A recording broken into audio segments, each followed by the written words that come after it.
All signs, hello! Ito yung inyong gabay. Gabay ngayon. Timeless reading ito guys ha. Hindi ko nalalagyan ng petsa. Nakalagay lang gabay ngayon. Ibig sabihin, ito yung kapalaran nyo sa ngayon kung kailan nyo tumatsempuhan. Mapanood. Kahit next year pa yan, as long as nagdaan sa feed ninyo to, baka ibig sabihin para sa inyo. So, ano na lang. Hindi ko na lang nalagyan ng specific date. Timeless reading, gabay. Kapalaran ninyo. All signs. Tagalog. Tagalog na horoscope. Yan. Start tayo kay Aries. Yan. Sa ngayon ngayong October 2024, kung napapanood nyo to ngayong October 2024, may ongoing promo ako. Sa mga gusto mag-avail ng private personal reading services ko, dumiretso kayo sa aking official FB page. Shoutout at maraming salamat sa mga nag-avail ng subscription and membership. Naka-flex po yung mga names ninyo sa dulo ng ating reading. Shoutout sa ating mga kababayan na nasa ibang bansa na nanonood sa mga readings ko. Mabuhay kayo at mag-ingat kayo palagi dyan. Salamat sa pagtangkilik. Yan. Make sure po naka-follow kayo or naka-subscribe sa aking legit na FB or channel kasi meron na pong mga impersonators tayo. Yung mga gumagaya or kumukopya nung page or channel, page natin. Yan. Start tayo kay Aries, Sun, Moon, Rising, Venus signs or cross watchers. Ano yung mga mensahe dapat mong malaman? Up from the depths, shamanic healer. So parang may purging na nagaganap dito sa situation mo. Pwedeng natatanggal na yung mga nega, situations, or persons, or connections. At unti-unti ka nang nakakaangat. Ibig sabihin, nakakaalpas sa mga mahihirap na sitwasyon na kinakasadlakan mo. Ayan, up from the depths.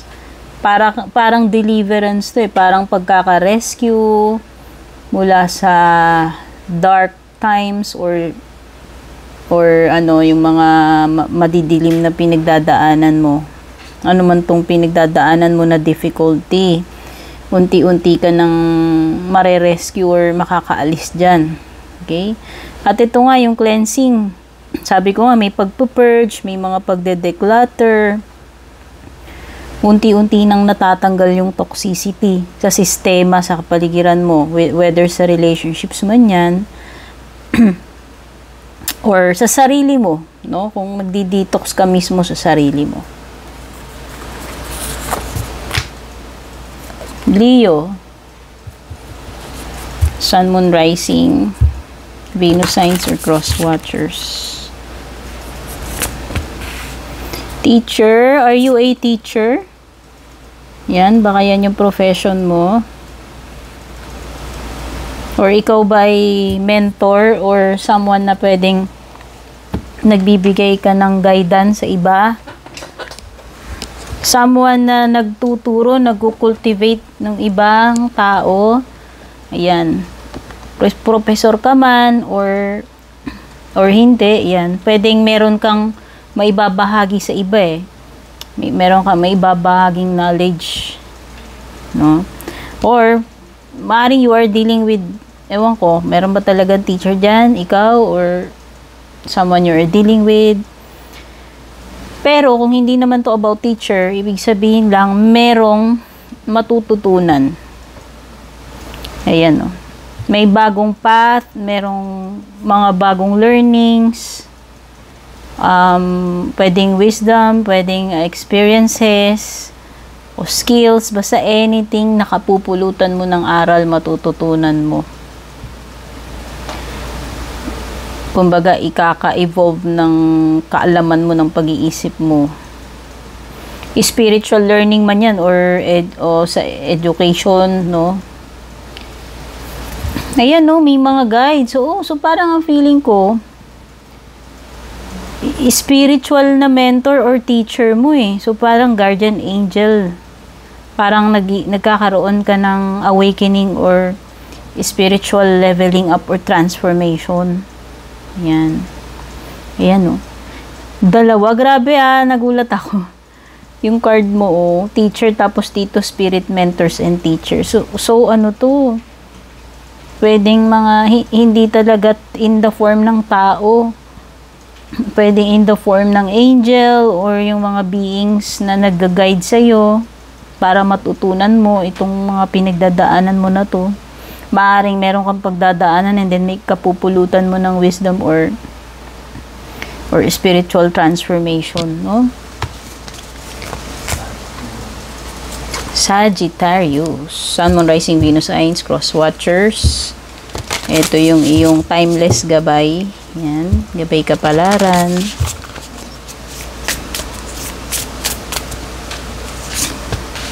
Emotional desert, inactivity.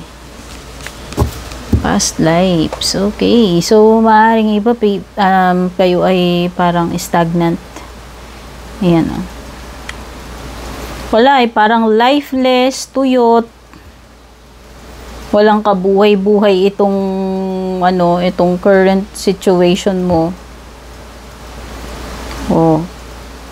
Pagiging, uninspired, pagiging isolated or pagiging inactive, stagnant. Walang progress or walang ganap. Yun, kawalan ng activity. Meron ditong mga tinutukoy na mga mga taga past life na pwedeng mga ancestors na maaaring sila yung gumagabay sa'yo, na pwede kang tulungan nila dito sa iyong current situation. So, mag-pray ka lang or tumawag ka sa kanila.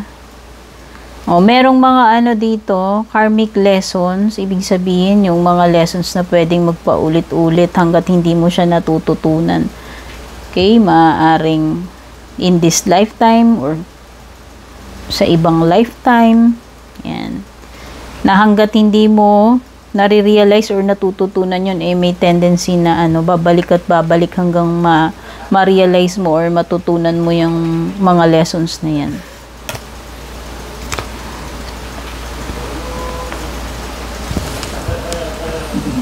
Taurus, Sun, Moon, Rising, Venus, Signs or Cross Watchers.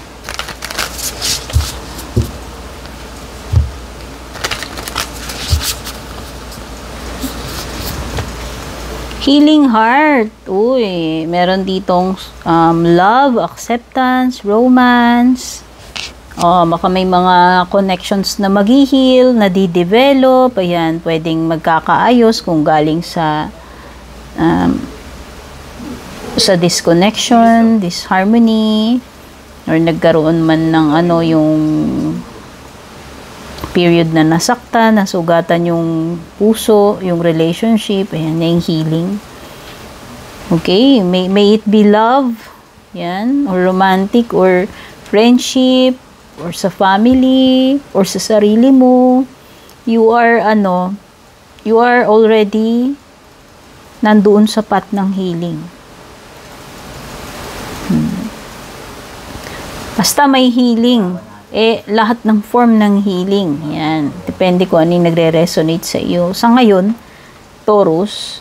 At ayan, merong mga historical connections and purposes. Okay. So, may napipick up ako something about mga generational na patterns sa family ninyo. Yung kumbaga, yung naisasalin yung mga ganitong pattern na hindi okay. So, nakikita ko dito is nagkakaroon ng healing. Doon sa mga generational na na yan, na patterns na dapat mag-heal or ituwid, ayusin. Okay?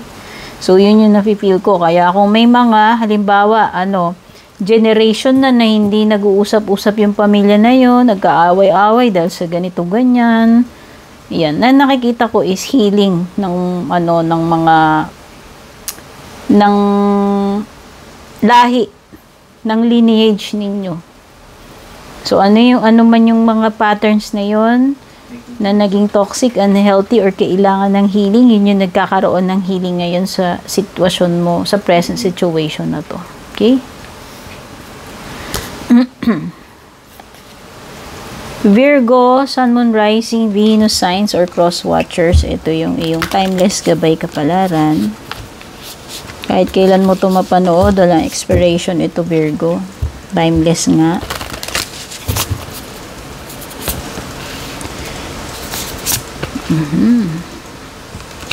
Hindi makapag-control ng nararamdaman ng mga emotions. So,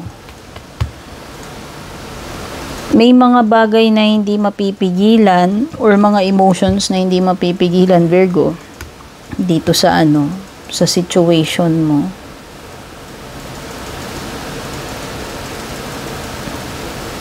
Pwedeng bumabaha ng emosyon, hindi makapagtiis ng nararamdaman, overflowing ng emotion, yan.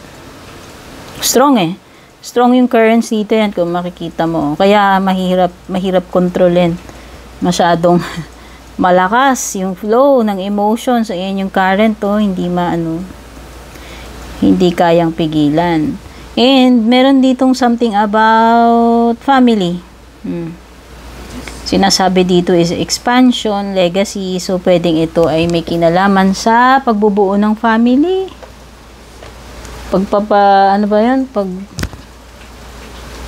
Pagpapalawak nung lahi ninyo. Continuation ng lahi, like pagpapamilya, pag-aasawa, pag-aanak, yan, pagjo-join ng mga families, or something na binibuild mo para sa family mo, or something na kinukultivate, binibuild para ipamana sa mga susunod na generation, mga anak-anak, apo-apo. Ayan.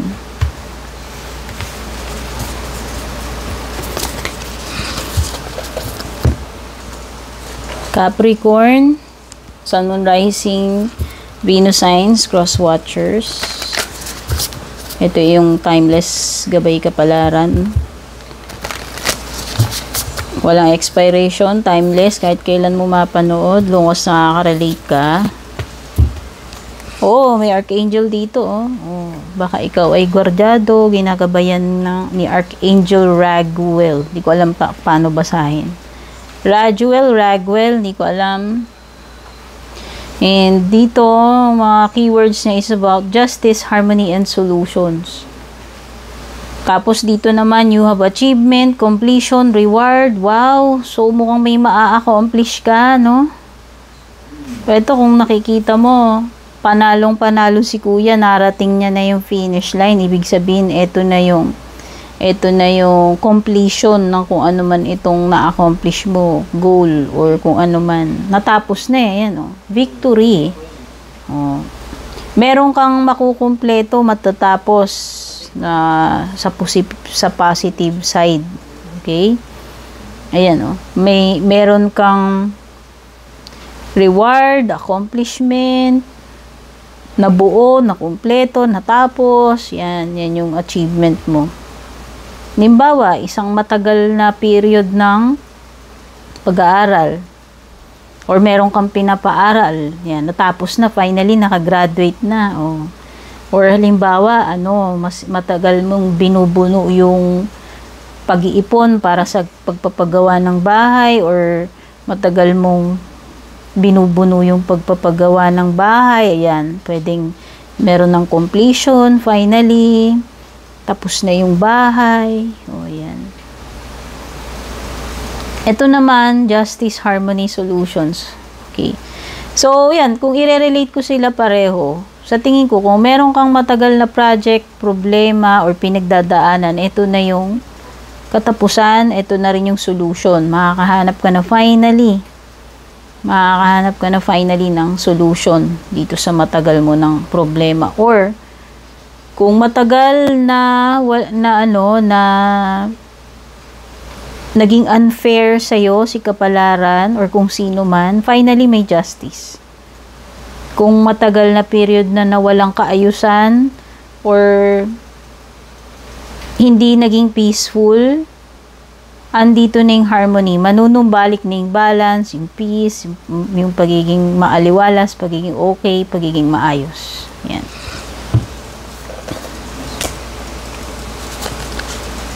Gemini, Sun, Moon, Rising, Venus signs or cross watchers. Ito yung iyong timeless gabay kapalaran. Walang expiration to. Kahit kailan mo to mapanood kasi ito ay timeless.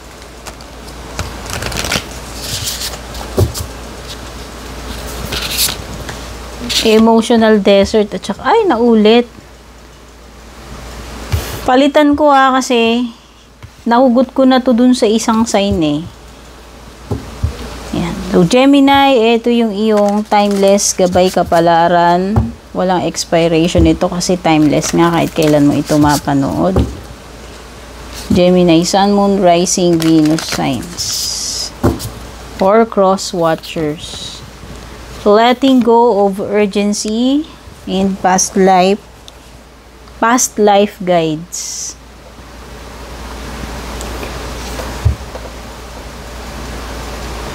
So, napipil ko dito, Gemini, napakaraming mga orasan dito sa card mo. Parang may calendar, deadlines, yan. Parang merong something na sinasabi about mga deadlines, sa timing. Yan. Parang nakikita ko dito, mawawala na yung parang stress or pressure when it comes to timing. Parang you will have enough time. Kasi, di ba, pagka may mga deadlines, minsan, ayan, mamomroblema tayo kasi pwedeng, limbawa, nagmamadali ka na kasi pwedeng kapos na sa oras, cramming. Pero this time, it's freedom from time constraints eh. So, ibig sabihin, you have all the time in the world, Gemini. Hindi ka nililimitahan pagdating dito sa time, sa kung ano man ito, tungkol saan man ito. So, sa tingin ko, yan, magkakaroon ka ng sapat na time na ma-accomplish or gawin kung ano man itong bagay na ito or pagdaanan. Yan. You have enough time. Hindi mo kailangan magmadali, yan, maaligaga, mag-alala, ma-stress. Oh. And pagdating dito sa isa, so i-release mo yung urgency. I-release mo yan, tsaka yung pressure. Kasi, take your time. Yun lang ibig sabihin na itong card na ito. Ito naman is mga karmic lessons from past life guides. Pwedeng, yung iba, may mga lessons na kailangan yung pagdaanan, matutunan. Kaya ngayon Gemini may binanggit ako dito kanina about kung may pagdadaanan ka na meron kang sapat na panahon para dyan sa bagay na yan, mabigyan mo ng focus yan. Nang hindi ka nai-stress, nagmamadali.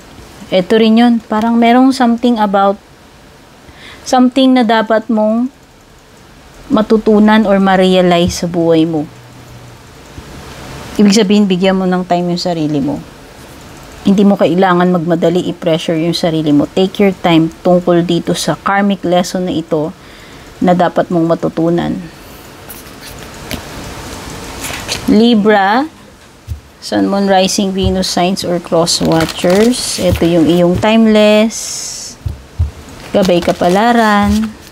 Yan. Walang expiration to Libra, kaya kahit kailan mo ito mapanood, as long as tumutugma sa'yo or dumaan sa feed mo ito, baka para sa'yo to.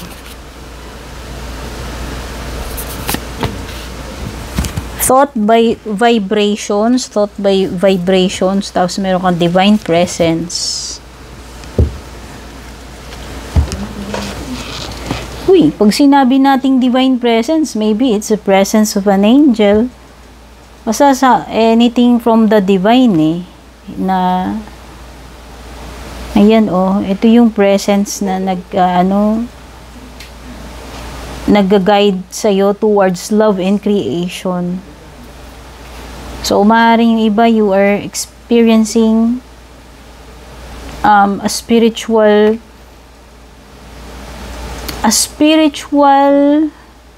or uplifting na pangyayari ngayon sa buhay ninyo, wherein parang ang focus may kinalaman sa love or sa creativity. O pag sinabi din natin creation and love in combination, pwedeng may kinalaman ito sa pagpapamilya, pagkakaroon ng anak, pag-aasawa. Oo. Basta there is, kumbaga, itong nangyayari sa'yo na related sa love mo or sa creativity man yan or sa pagpapamily, pag-aasawa is divinely guided. Libra. Talagang, divinely guided yan. At, ayan, meron kang thought vibrations dito. Resonant choices, signature signals. So, pinapadalaan ka ng signal ng divine Wala ka bang nafe-feel lately, Libra, or tumatakbo sa isip? Basta parang this inner knowing or gut feeling, intuition, na nafe-feel mo na merong mga messages from the divine na ipinapadala sa iyo. Like mga signs, o basta nalalaman mo na lang or nafe-feel mo na lang. Yun. So, yung mga highly sensitive or intuitive, makaka-relate kayo dun sa sinasabi ko. Oo, parang darating na lang sa'yo yung feeling na yan or knowing na yan na, okay, this is the right time para gawin ko to. Ito yung asikasuhin ko. Ito yung na may kinalaman sa love and creation. Yan. Okay? So, ginagabayan ka ng divine.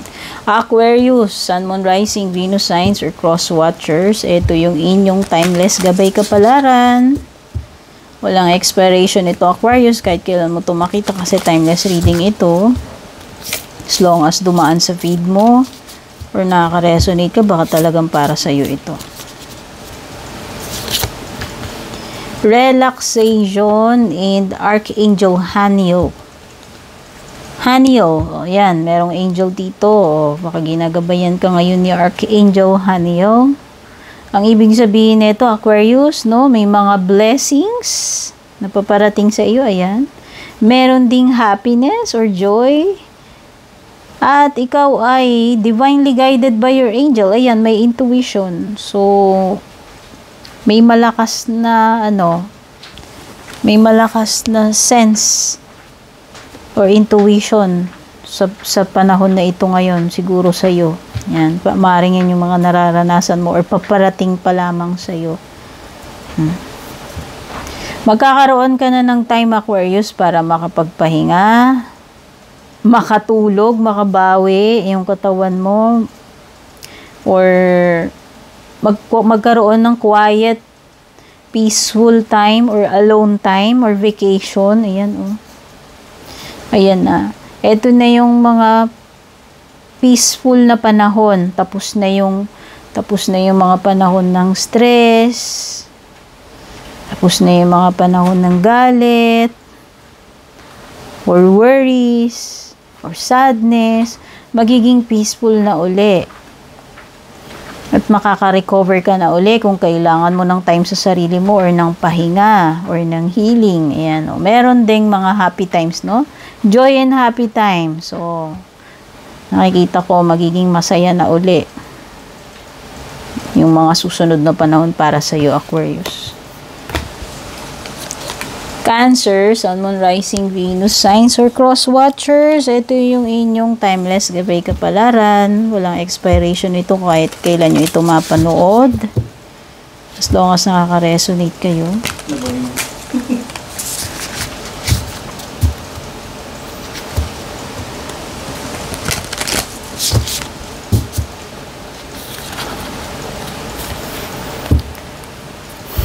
Meron kang face entanglement at saka your eternal spirit. Emotional entanglement. Emotional influence, sorry. Pinaghalo ko yung face entanglement at saka influence. Ay, okay. Make sure na hindi ka madaling maimpluwensyahan ng ibang tao or madala doon sa mga energy sa paligid mo. Ayan, whether directly na sinusulsulan ka, dinidiktahan ka para maimpluwensyahan ka, or meron ka lang nasasagap ng mga energy sa kapaligiran mo na maaaring yun yung nakaka-trigger sa'yo, or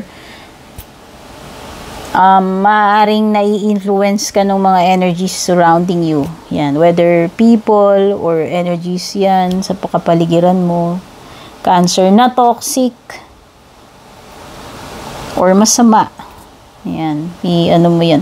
I-shield mo yung sarili mo sa ganyan. Mukha ka ng barrier, or wag kang make sure na kahit naman idiktahan kanila, sulsulang kanila, kung talagang may sarili ka namang bait or kaya mong i-resist yung mga ganyang bagay, baliwala yan. Okay? Ito lang kung halimbawa na madali kang ma-influence. Yun lang siguro yung magiging problema, kaya nga sabi ko, gumawa ka ng barrier. Spiritual barrier mo sa mga ganyang toxicities or negativities. Tao man or hindi. Your eternal spirit, higher self, sacred intuition. Ayun na nga, masyado kang, para kang sponge. Sa tingin ko na na-absorb mo lahat-lahat yung mga energies. Maaaring na-overwhelm ka or nai-influence kanyang mga energies niyan. So, you should protect yourself, your energy, na hindi ka ma-penetrate na itong mga to or ma-influence. Ayan, oh. Use your intuition. Huwag kang makikinig sa mga sabi-sabi, sulsol, impluensya ng iba. Yan. Next is Scorpio. Sun, Moon, Rising, Venus signs or cross watchers. Ito yung inyong timeless kapalaran. Walang expiration ito, Scorpio, kahit kailan mo tumapanood, as long as nakaka-relate ka.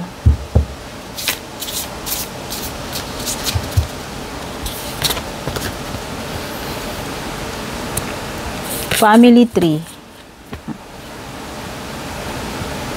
Family tree. Pagkakakilanlan ng inyong lahi, ng inyong bloodline, mga lolo-lola, mga pinagmulan, mga ancestors, ninuno ninyo, or yung continuation ng lahi ninyo, like pagpapamilya, pag-aasawa, pagpasa ng mga ganito-ganyan sa anak, sa apo, etc. etc. Ito yung continuation ng lahi, or something na naipapasa hanggang sa future generations, no? Ayan. So, may something na very important related sa sa inyong lahi, sa mga kadugo, sa kapamilya, family, no? Ayan, moving on, letting go.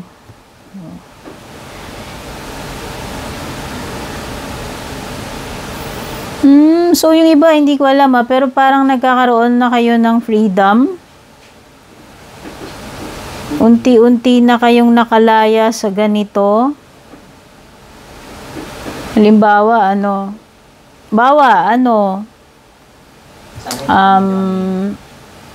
henerasyon na utang na loob. Sobrang tagal na, generations na nag-pass, pero may utang na loob pa rin. Or, sobrang tagal na, generations na yung lumipas, may mga away-away pa rin, hindi pa rin nagkakabati-bati yung family. Yan, something na related doon. Or kung meron mang mga curses or patterns, unhealthy or toxic, or mga samaan ng loob na kailangan ng healing, unti-unti na kayong makakawala dyan. Yan, finally, magkakaroon na ng moving on or letting go pagdating sa mga binanggit ko kanina.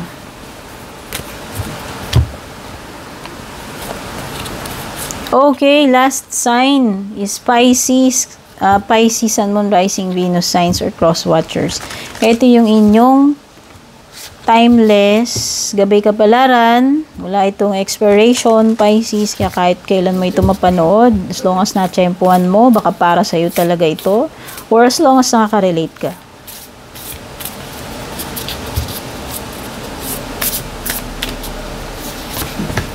You have personal guide. Guardian angel, oh. Guardian angel or Holy Spirit ito. Oh, sa ano, galing sa kalangitan, galing sa kaliwanagan, galing sa mabuti. Depende kasi, baka kasi iba yung tawag ninyo, depende yan sa pananaw ninyo, sa paniniwala. Ayan. Yes. Wow, so ang nakikita ko dito is pag-angat or pagkaka-rescue mula sa isang Kasi meron siyang mini dash. madilim na kahapon or mahirap na pinagdadaanan.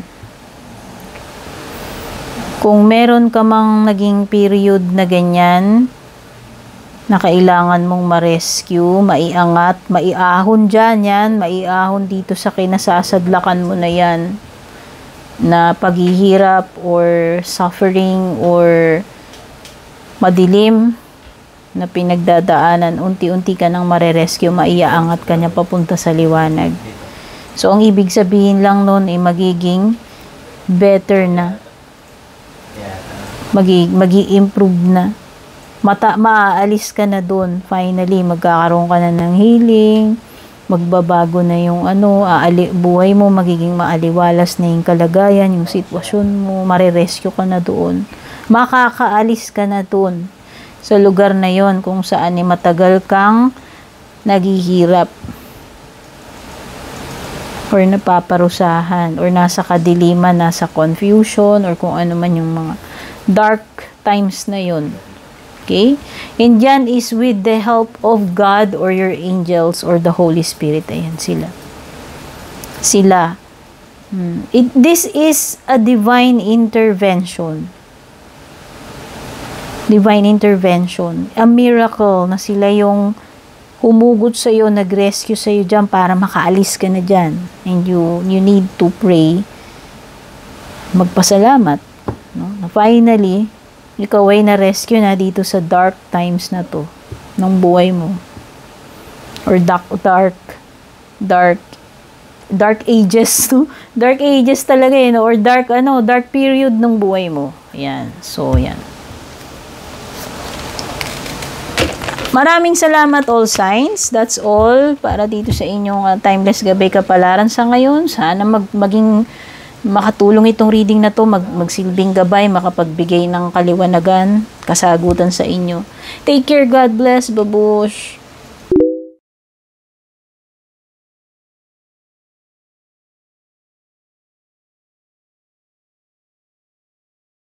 And kung balak nyo pong mag-book or mag-inquire ng personal readings ko, basahin nyo lamang po itong nakasulat sa screen or yung nakalagay sa description.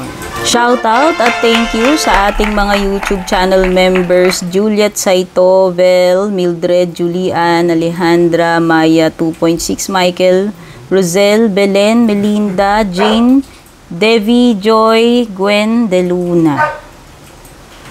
Shoutout and thank you rin sa ating mga FB page subscribers, Alicia, Aida, Jovel, May, Ann, Jennifer, Jane, Aida, Aluwap, Emilu, Melinda, Grizel, at ang pinakabago si Shay Santos.